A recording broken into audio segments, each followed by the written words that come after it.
Every single day for 10 years, Marcus Webb told his wife the same small lie by simply saying nothing. And every single day for those same 10 years, Telia Webb thanked God her husband hadn't gotten a job he'd told her he didn't get. A job she would learn on a Wednesday afternoon under studio lights that he had actually turned down without ever telling her he had a choice at all. Neither one of them knew, walking onto that stage, that the truth was about to come out sideways, in front of 100 strangers, because of one wrong buzzer. It was a Wednesday taping in early September, 3:05 in the afternoon, the kind of midweek slot where the audience skews a little older, a little more likely to have seen a rerun of every episode already and come anyway because they just enjoy the show. Marcus and Telia Webb had driven up from Macon with Telia's sister Renee riding in the back seat the whole way, mostly there for moral support and the chance to see her sister on television. 15 years married, both raised 2 towns over from each other, the kind of couple who'd built their whole adult life inside a 50-mile radius and never once regretted it, at least as far as either of them ever said out loud. Renee, sitting in the family box that afternoon, thought she knew every important story her sister's marriage had.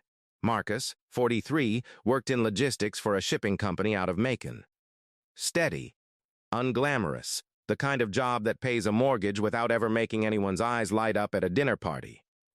Talia, 41, taught piano out of the front room of their house, students coming and going most afternoons.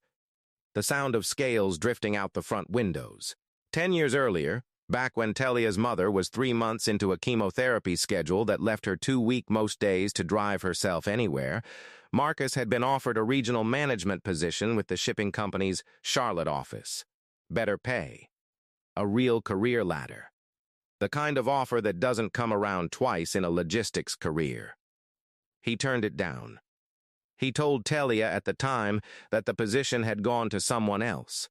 He never told her the truth, that he'd withdrawn his own name from consideration the same week her mother's diagnosis came in, because moving 4 hours away while her mother needed her nearby wasn't a conversation he was willing to let her have to have with him.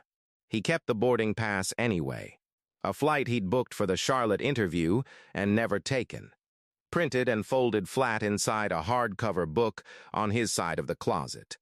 A small private artifact of a decision he'd made and never once brought up again. The survey in round 2 read, "Name something a spouse might give up without ever telling the other person." Marcus buzzed in, a fraction late. Telia would have taken it herself if he'd hesitated another half-second, and gave an answer that sounded, on its face, like any other game show guess, a job. It landed on the board. Point 3, worth 14.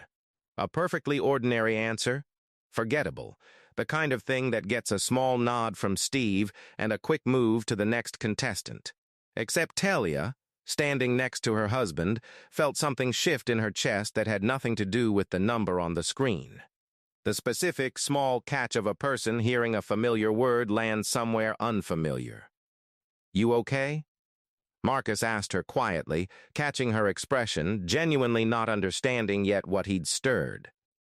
Telia shook her head slightly, laughed it off, said fine, just nerves, and the round moved on. But 2 questions later, during a break while the board reset, Renee leaned forward from the family box and asked her sister, not quietly enough, wait, didn't Marcus turn down that Charlotte thing because they picked someone else? That's what you told me. The studio's ambient noise didn't stop. Not fully, but the small cluster of people near enough to hear Renee's question did. Telia turned to her husband on stage, still mic'd, still on camera, and asked the question in a voice gone suddenly quiet and completely serious. Marcus, did they pick someone else? Or did you take your own name out? This is the moment that could have gone the way an audience braces for. Anger, betrayal, a decade-old lie unraveling in public. And for about 4 seconds, it looked like it might. Talia's face didn't soften, it went still and hard. The specific stillness of someone doing fast math on 10 years of a story that just stopped adding up. 10 years, Marcus, you let me think somebody else got it. Marcus didn't defend himself. He just answered plainly into a live mic in front of a studio audience, because there was nowhere left to put the truth but out loud. Your mama was 3 months into chemo. I wasn't going to make you choose between staying close to her and me chasing a promotion 4 hours away. I didn't want you carrying guilt about my career on top of everything else you were already carrying. So I let you believe it wasn't my choice to make, because it was easier for you than knowing it was. Steve Harvey, who had let the moment run without interrupting, a rare choice for him, and one he'd later say he made on instinct because interrupting felt like the wrong kind of disrespect, finally spoke. But his voice wasn't steady when he did.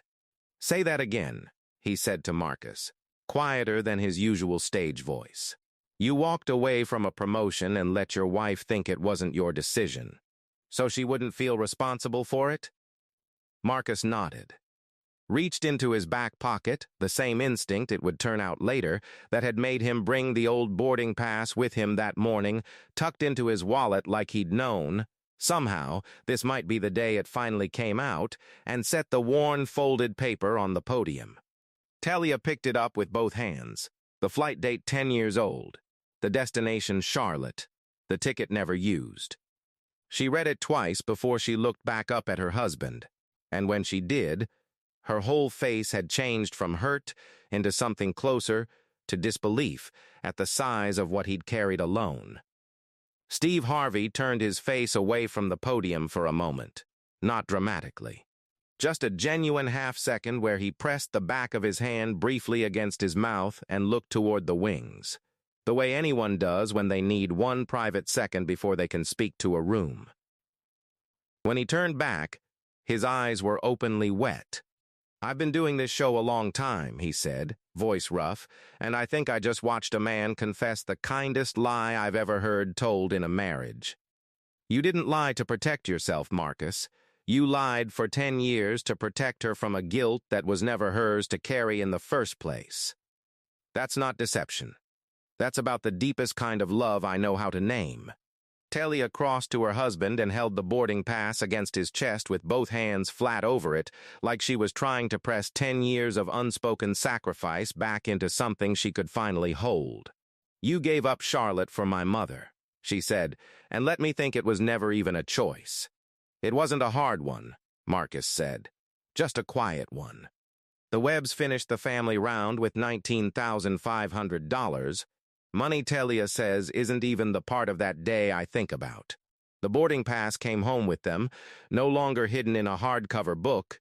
It's framed now, hanging in the front room where Talia teaches piano. Close enough that a student asked about it once and got the whole story. Talia's mother, in remission 11 years now, keeps a copy of the photo from that stage on her own refrigerator, next to a magnet that says nothing at all. Because some things don't need a caption. If somebody in your life has quietly given something up for you and never once brought it up, go ask them what it cost. You might be carrying less gratitude than they actually deserve.